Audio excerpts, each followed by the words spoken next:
Capítulo 2. Cuando todo se derrumba.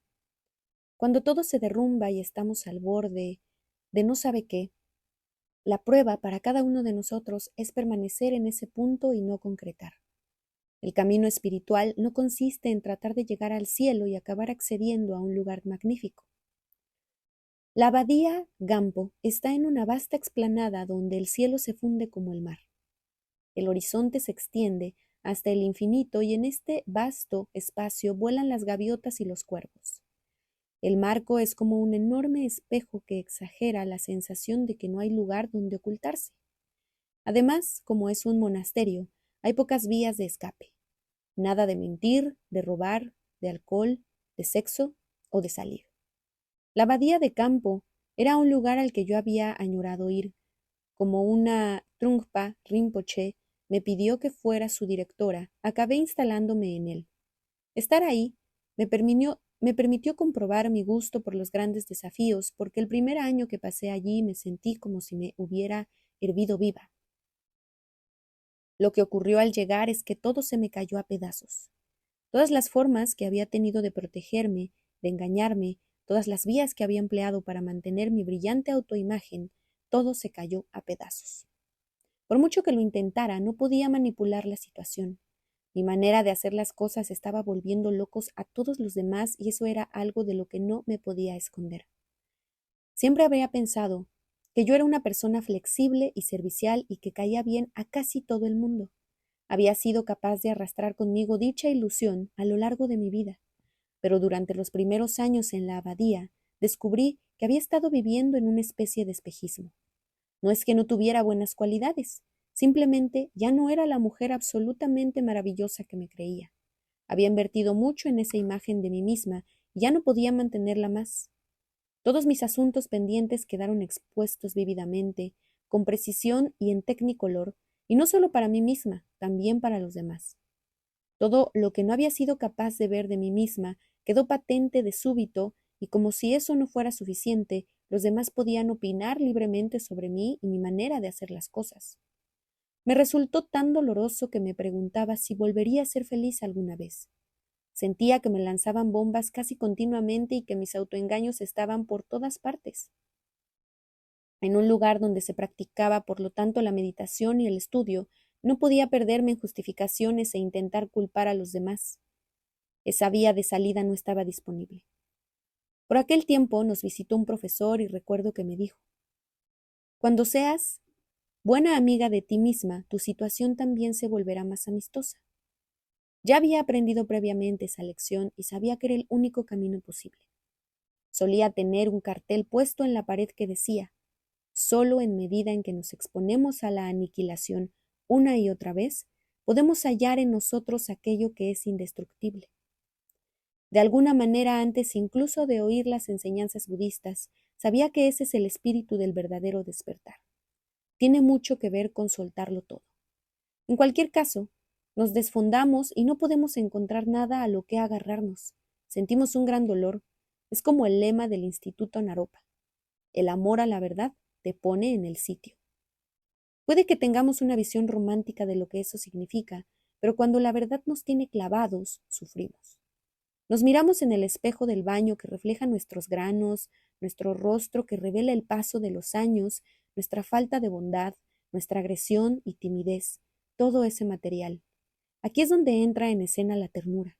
Cuando las cosas se muestran inestables y nada funciona, quizás nos demos cuenta de que estamos a punto de entrar en algo. Tal vez entendamos que es un lugar muy tierno y vulnerable y que la ternura puede ir en ambos sentidos. Podemos encerrarnos en nosotros mismos y estar resentidos o podemos entrar en contacto con esa cualidad palpitante. Definitivamente hay algo tierno y palpitante en la sensación de no tener dónde agarrarse.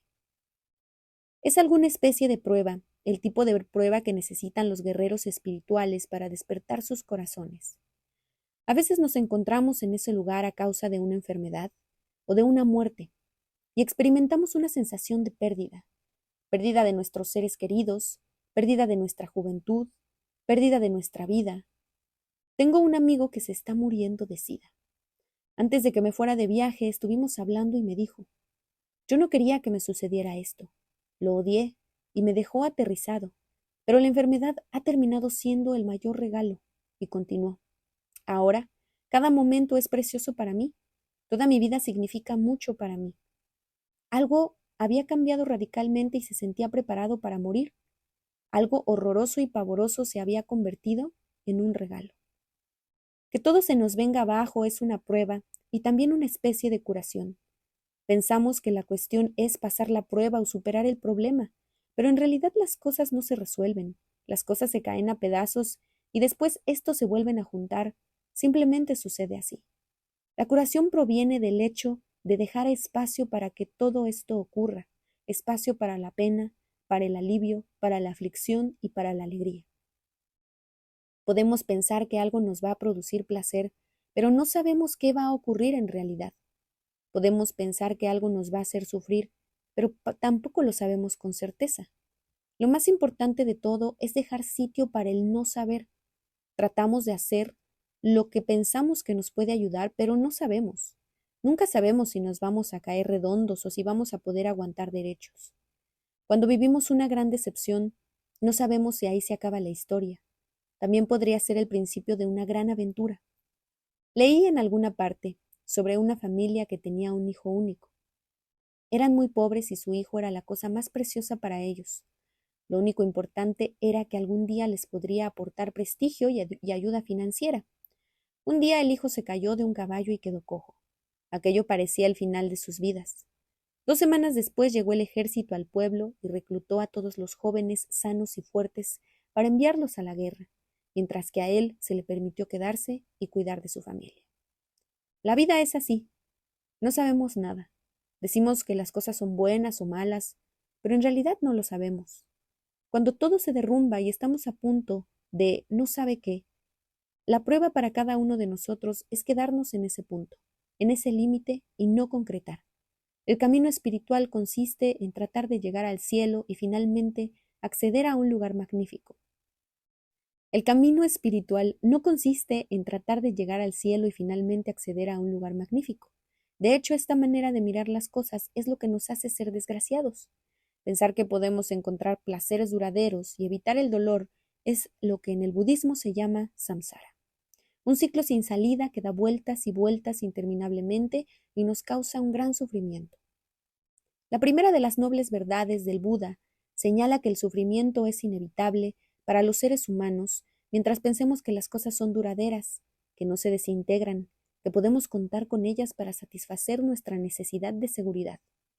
Desde este punto de vista, la única vez que podemos estar plenamente seguros de lo que está ocurriendo es cuando nos quitan la alfombra debajo de los pies y no encontramos dónde aterrizar. Podemos emplear estas situaciones para despertar o para echarnos a dormir. Este momento, este mismo instante, sin base ni lugar al que aferrarse, es la semilla para cuidar de aquellos que necesitan nuestros cuidados y para descubrir nuestra bondad. Recuerdo vívidamente un día de principios de primavera en el que toda mi realidad se desfundó ante mí. Aunque antes era de haber oído hablar de las enseñanzas budistas, experimenté algo que algunos describirían como una auténtica experiencia espiritual. Ocurrió cuando mi marido me dijo que estaba teniendo una aventura sentimental. Vivíamos en el norte de Nuevo México y yo me encontraba de pie frente a nuestra casa de adobe tomando una taza de té. Oí llegar su coche y el golpe de la puerta al cerrarse. A continuación giró la esquina y sin previo aviso me dijo que tenía una aventura y que quería el divorcio. Recuerdo el cielo y lo grande que era. Recuerdo el sonido del río y el vapor que salía de la taza de té. No había tiempo, ni pensamiento. No había nada. Solo una quietud profunda e ilimitada.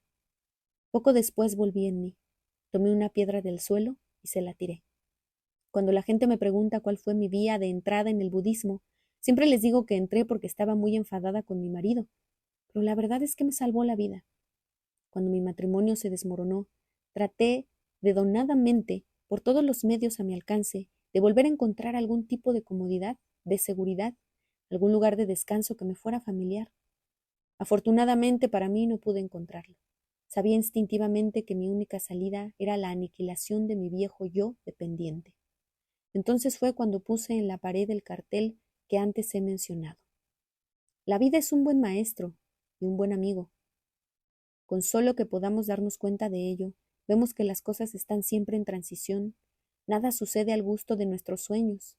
El hecho de sentirse fuera de sitio en un estado de descentramiento es una situación ideal, una situación en la que ya no permanecemos atrapados y podemos abrir nuestros corazones y mentes más allá de sus anteriores límites.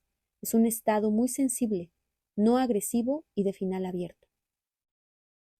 Permanecer en esa agitación, permanecer con el corazón roto, con el estómago revuelto, con el sentimiento de estar desválido y queriendo venganza. Esa es la senda del verdadero despertar. Adherirse a esa incertidumbre, pillarle el truco a relajarse en medio del caos, aprender a no tener pánico. Esta es la senda espiritual, desarrollar la habilidad de pillarnos a nosotros mismos, de pillarnos bondadosa y compasivamente.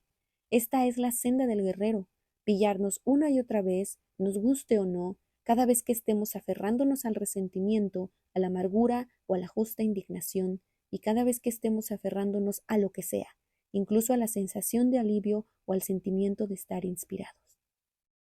Podemos pensar cada día en las agresiones que ocurren en el mundo, en Nueva York, en Los Ángeles, Halifax, Taiwán, Beirut, Kuwait, Somalia, Irak.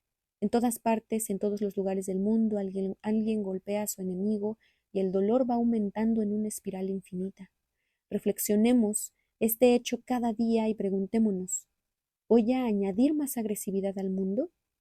Cada día, cuando las cosas llegan al límite, planteémonos la pregunta, ¿voy a practicar la paz o voy a practicar la guerra?